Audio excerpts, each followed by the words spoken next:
Good morning all of you. कल हमने definition of cross product deal कर लिए थे। A cross B is equal to a vector C and हमने ये बोला था कि what about the magnitude of vector C. Magnitude of vector C is equal to product of the magnitude of vector A and B into sin theta, but theta is the smaller angle between A and B. और direction के बारे में यह बताया गया था कि direction is perpendicular to the plane containing A and B. से ऐसे दो वेक्टर्स है, आपका वेक्टर A है और वेक्टर B है, यह एंगल थीटा है। So vector A and B are contained in the plane of the board, let us suppose. तो आपका वेक्टर C कैसा रहेगा? Perpendicular to the plane of the board given by right hand rule. आप अपने fingers curl करेंगे from the first vector to the second vector and this thumb will give you the direction of the vector C। Characteristics भी deal कर लिया था।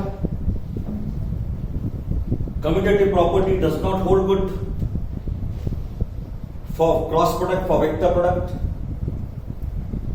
Second property और हमने जो डील किया था, the distributive law, it holds good and A cross B plus C is equal to A cross B plus B cross A cross C।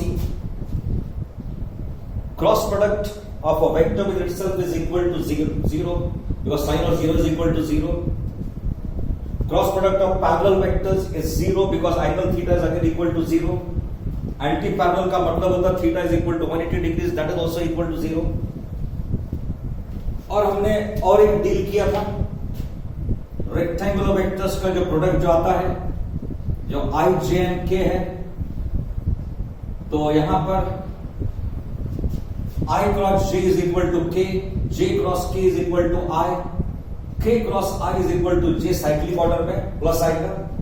Reverse अगर होता है तो माइनस साइन आएगी, that is j cross i is equal to minus k, so on and so forth. और एक हमने deal कर लिया था, cross product if the vectors are expressed in terms of it's components i j and k, यह ax ay az bx by bz it is expressed in determinant like this। तो I vector इसको भूल जाएंगे आप, ay into bz minus az into by, j के वक्त minus sign आएंगे।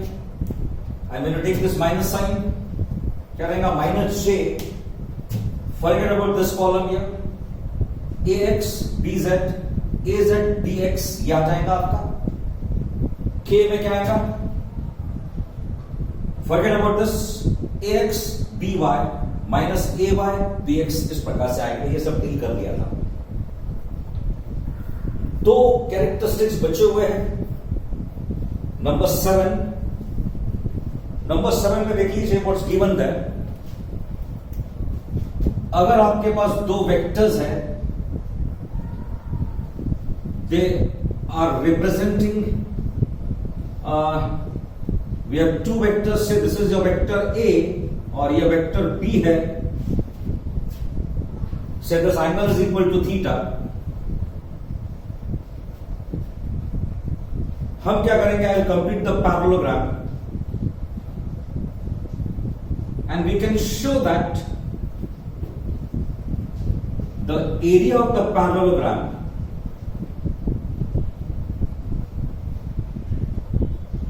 is equal to magnitude of A cross B।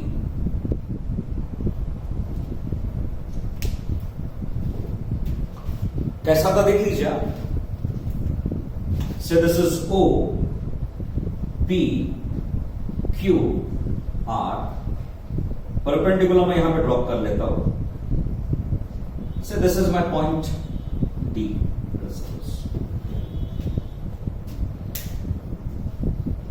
Two vectors A and B, they are two adjacent sides of the parallelogram. Vectors A and B are adjacent sides of the parallelogram. So area of the parallelogram is equal to what? Is equal to magnitude of A cross B. कैसा था देख लीजिए आप. What is area of the parallelogram equal to? आपका area of the parallelogram is equal to height into base, which is OP. और एक बात देख लीजिए, साइन ऑफ थीटा इस पर्टिकुलर ट्राइंगल में, that is QD upon OQ. It is equal to QD upon opposite side upon hypotenuse, that is equal to OQ. So we have QD is equal to OQ, which is magnitude of B into sin theta. तो मैं लिखूंगा area is equal to what? QD का मतलब होता है B sin theta, OP का मतलब होता है A, and so ultimately this area is equal to magnitude of A cross B. Magnitude of A cross B का मतलब क्या होता है? It is magnitude of A into magnitude of B into sin theta. So that's the result which is obtained. So two adjacent sides of the parallelogram, ये two vectors represent adjacent sides of the parallelogram. So area of the parallelogram is equal to what? It is equal to magnitude of A cross B. Theta is the angle between the two vectors. तो मुझे ultimately ये मिल जाता है. Area of the parallelogram कैसा रहेगा? Height which is QD into the side which is equal to into base. Base का मतलब होता है OP.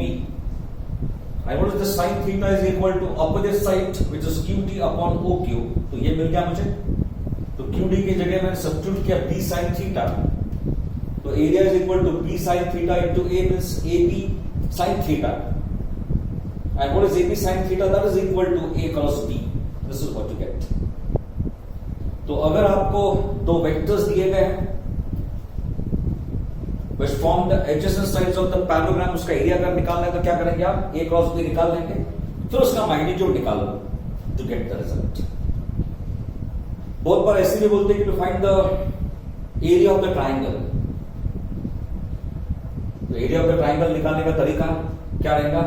अगर डायगोनल ऐसा बनता है तो एरिया ऑफ द ट्राइंगल क्या बनेगा? It will be equal to half magnitude of A cross B. It will be half magnitude of A cross B.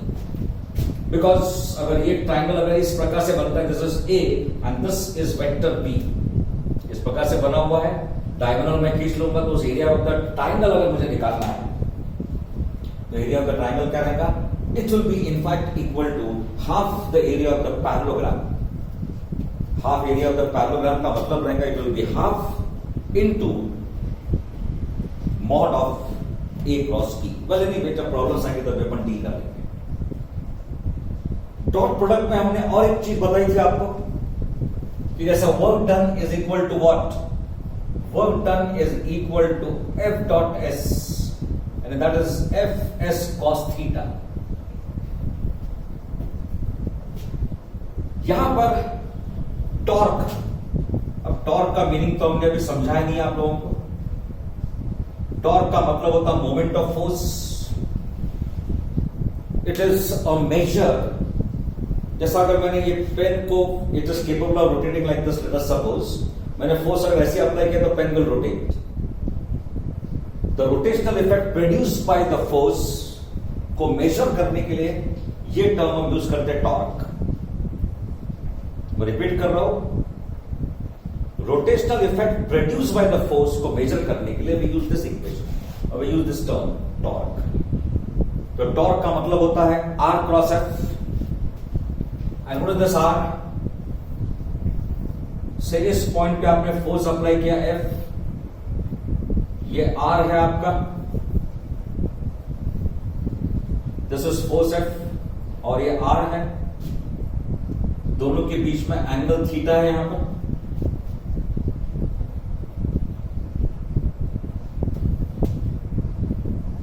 इसको स्ट्रेच कर देंगे ऐसा, ये एंगल थीटा नहीं है, that will be the angle theta. Well anyway, say this is a body, एक point पे आपने फोर्स अप्लाई किया, this is a body of some shape, ये बॉडी है।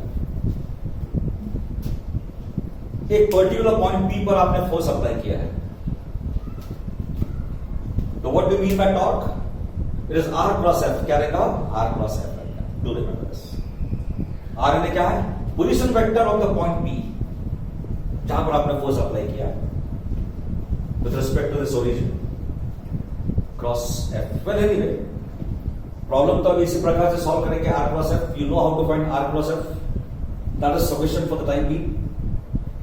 बाद में जब रोटेशनल मोशन में जब इसके डिटेल्स में डील करेंगे तभी और समझ में आ ही जाएगा। बट वेल एनीवे, लेकिन अगर आपको बोला जाता है to find the torque, use this equation R cross F. R का मीनिंग भी मैंने समझाया है, एफ का भी मीनिंग आपको समझाया है। 47 नंबर का प्रॉब्लम मैं भी सॉल्व करता हूं। What is given there? If vector P is equal to 6i plus 8j and Q is equal to 4i minus 3j, आपको निकालना है P क्रॉस Q निकालना है। 6i plus 8j 4i minus 3j, तो this P cross Q equal to, determinant form में लिख लेता हूं मैं इसको। This is equal to I, J and K। पहला वेक्टर कैसे? 6, ये 8, K दिया नहीं है तो मैं यहां पे 0 डाल देता हूं। इसको मैं 0K करके लिखूंगा, इसको भी लिखूंगा 0K। उसके बाद it is 4 minus 3 and 0, तो this is equal to I 8 into 0 minus 3 into 0, 8 into 0, 0 into minus 3, it's one and the same thing, plus फिर माइनस आएगा, माइनस से इसको भूल जाइए आप, क्या रहेगा? 6 into 0, 6 into 0, इस टर्म को भूल जाए, 6 into 0 and 0 into 4 plus K, 3 into 6 into minus 3 minus 4 into 8, उसको जब लेंगे तो बाकी के उसको भूल जाइए, कितना रहेगा? 6 into 3 minus 3 and 8 into 4, तो आपको यहां पे क्या मिला? I, ये 0 माइनस J 0, और ये आपको मिलता है माइनस 18 प्लस माइनस 18 माइनस 32, तो अल्टीमेट आंसर आपको मिल गया minus 50 k. This is in fact equal to P cross Q। What is been done here? K component दिया हुआ नहीं था, तो 0 0 लिख लिया हमने। 6 8 4 minus 3, डिटरमिनेंट्स के रूल्स आपको मालूम है, यू गॉट द रिजल्ट। सब लिखेंगे P cross Q is equal to minus 50। यहां पर एक नेक्स्ट प्रॉब्लम दिया गया है, prove that the vectors are parallel. To show that the vectors are parallel आपको क्या करना पड़ेगा? साबित करना पड़ेगा कि दोनों वेक्टर्स ए और बी करके ले लीजिए, cross product is equal to 0। आप बोलेंगे cross product is equal to 0, तो आप क्या बोलेंगे? They are parallel. एक और नंबर 49 में क्या दिया देख लीजिए। नंबर 49, दो वेक्टर्स दिए गए हैं, find a unit vector perpendicular to both A and B. So इसका मीनिंग पहले समझ लेंगे। आपको क्या दो वेक्टर्स दिए गए हैं? What are the two vectors? Vector A is equal to 4i minus j plus 3k, B is equal to -2i plus j -4k, ये सेकंड दिया गया है. I think that's very clear. आपको चाहिए unit vector perpendicular to both A and B. Now what is perpendicular to both? A cross B मैं लिख लेता है यहां.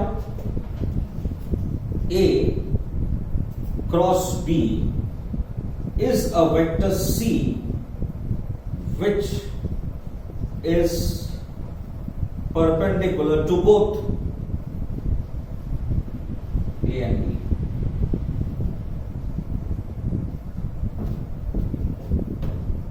A cross B is equal to C which is perpendicular to both. आपके unit vector की जरूरत है. The unit vector along C will be equal to vector C upon its magnitude. ये तो प्रॉब्लम काफी कर लिया अपन. अगर मुझे यूनिट वेक्टर अलोंग ए निकालना है तो मैं क्या लिखूंगा? Unit vector along A is equal to vector A upon its magnitude. की डेफिनेशन बहुत बार कर लिया अपन ने. यूनिट वेक्टर अलोंग बी निकालना है रेडियस से तो मैं क्या लिखूंगा? Vector B upon magnitude of vector B. इस प्रकार से निकालता हूं.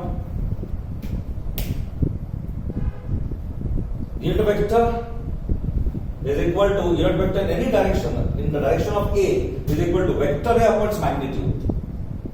Unit vector in direction of B is equal to B upon its magnitude. तो यहां पर देख लीजिए आपको बोला क्या गया है?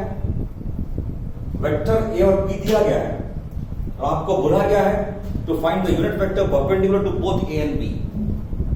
To find unit vector perpendicular to both A and B क्या करना पड़ेगा? This vector C cross product अगर मैं निकालता हूं the cross product is equal to C which is perpendicular to both A and B. लेकिन मुझे चाहिए unit vector in that direction. इसलिए मैंने क्या किया? वेक्टर C को डिवाइड कर दिया by the magnitude to get the result. Plus minus sign में दे दूंगा for the simple reason. Perpendicular का मतलब होता है it can be directed outward, it can be directed inward. दोनों पॉसिबल है. It can be directed outward और इनवर्ड. उसके हिसाब से अपन कर लेंगे. तो मैं सबसे पहले मेरा टारगेट रहेगा to find A cross B. I have to find this A cross B निकालना है मुझे. This is I, J, K. ये कितना है? 4, -1, 3, -2, 1, -2, 4, -1, 3 और ये क्या? -2, 1, -2. So ये लगेगा I is equal to I. I terms क्या लगेगा? -1 इंटू -2 माइनस क्या रहेगा? 1 इंटू 3 माइनस J. J के लिए इसको हम छोड़ देंगे तो कितना रहेगा? 4 into -2 minus 3 into -2 plus K क्या रहेगा? 4 into 1 minus -1 -2. Just let me check this first. I के साथ क्या रहेगा? -1 इंटू -2 1 इंटू 3. ठीक है. J के साथ -J कितना रहेगा? 4 इंटू J के साथ क्या रहेगा? 4 इंटू -2 एंड 3 इंटू -2. ये भी सही है. K 4 into 1 minus -1 into -2. So let's see what it comes out to be equal to. ये रहेगा I. This is +2 -3 -J -8 और ये रहेगा +6 and this is K 4 -2. It is 2. ठीक है. 8 plus 6 4 that is equal to -2. तो मुझे ये मिलेगा -I और ये रहेगा +2J +2K. ये क्या बन गया है? A cross B.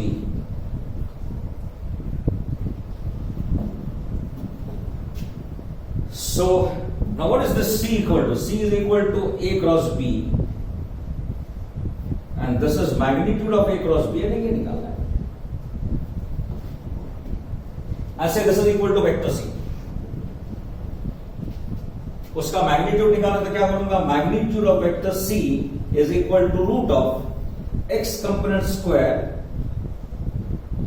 Plus Y component square plus Z component square. तो ये अल्टीमेटली आपको मिलेगा equal to 3। 1 plus 4 that is equal to 9, root निकालने से 3 बचेगा। तो वेल यूनिट वेक्टर क्या रहेगा, the unit vector will be equal to C is equal to, कैसा लिखेंगे अपन, unit vector U is equal to C upon magnitude of C। C कितना लिखूंगा मैं, -i plus 2j plus 2k divided by 3, ये आप कर सकते हैं। और वेल एनीवे मुझे निकालना था vector which is perpendicular to both A and B, तो मैंने क्रॉस प्रोडक्ट निकाल दिया। That vector is perpendicular to both A and B.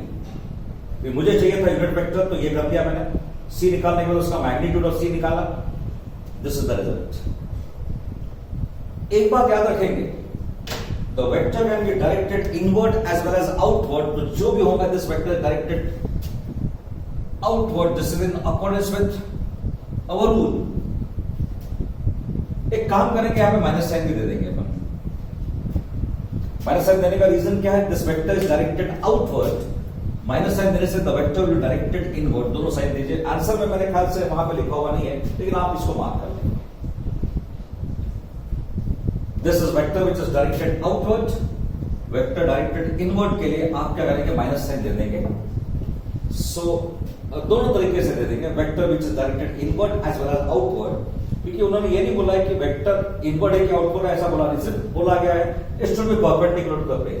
तो दोनों वेक्टर दे दीजिए आप, outward as well as inward, इसलिए माइनस साइन बाहर में दे देंगे। तो ऑल्टरनेटिव आंसर टू दिस। और नंबर 51 में देख लीजिए आप, दो वेक्टर्स ए एंड बी दिए गए हैं। The area of the triangle having two sides given by this, ज्यादा कुछ सोचने की जरूरत नहीं है। Area of the triangle will be equal to half magnitude of A cross B. आप पहले ए क्रॉस बी निकालेंगे, फिर उसका मैग्नीट्यूड निकालेंगे और 2 से डिवाइड करेंगे to get the result, that is enough. यहां पर देख लीजिए नंबर 53 का तो क्रॉस प्रोडक्ट निकालना है आपको। 54 में कैसा दिया देख लीजिए आप, इन number 54 how it is given to you, find the moment of force. Moment of force है टॉर्क की, एक्टिंग एट अ पॉइंट। जैसे मैंने बताया आपको कि this is acting at a point, ये है पॉइंट जहां पर एक्ट कर रहा है, it is acting at this point 1 2 1, उस पॉइंट पे वो एक्ट कर रहा है, and this is the force which is acting here, and this force F is given by 3I minus 2J plus 2K.